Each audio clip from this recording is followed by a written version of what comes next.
Inaasahang mas bubuti pa ang labor market ng bansa. Ito'y matapos pagtibayin ni Pangulong Ferdinand R. Marcos Jr. ang isang batas na inaasahang magpapalakas pa sa kakayanan ng manggagawang Pilipino at tutugon sa hamon ng jobs mismatch. Si Bien Manalo sa sentro ng balita. Mahigit 2 taon ng factory worker si Manolito Rojas sa Navotas. Pero dahil sa sakit sa baga at sa kagustuhan na ring tumaas ang kanyang kita, umalis siya sa pinagtatrabahuhang kumpanya at pumasok sa TESDA at kumuha ng refrigeration and air conditioning servicing o DOMRAC. Malaking tulong po kasi katulad ko po na hindi po talaga ako nakatapos sa school grad lang. Pagka natapos ko po to, pwede pong mag-increase yung trabaho ko, gagaan, tapos lalaki pa po yung sweldo ko. Nagpapasalamat po ako sa government na tinatag nilang batas na to dahil malaking tulong po to sa mga katulad ko na karamihan na hindi po nakatapos pero may pagkakataon na maging isa silang skilled worker. Good news para sa mga tulad ni Manolito dahil pinagtibay na ni Pangulong Ferdinand R. Marcos Jr. ang Enterprise-Based Education and Training o EBET Framework Act ngayong araw. Ito ay patunay ng hindi matatawarang dedikasyon at kontribusyon ng iba't ibang sektor sa pagpapalakas ng technical vocational education at enterprise-based training programs.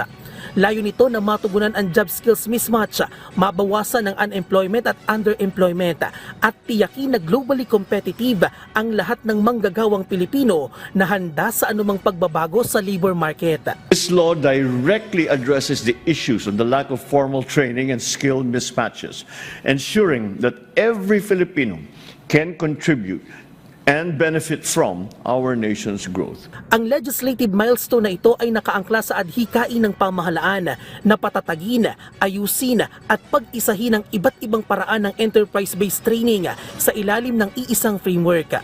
Samantala, ikinalugod naman ng Pangulo ang positibong resulta ng ginawang labor force survey ng Philippine Statistics Authority. Sa datos kasi ng PSA, tumaas sa 96.3% ang employment rate noong September mula sa 95.5% sa kaparehong buwan noong nakaraang taon.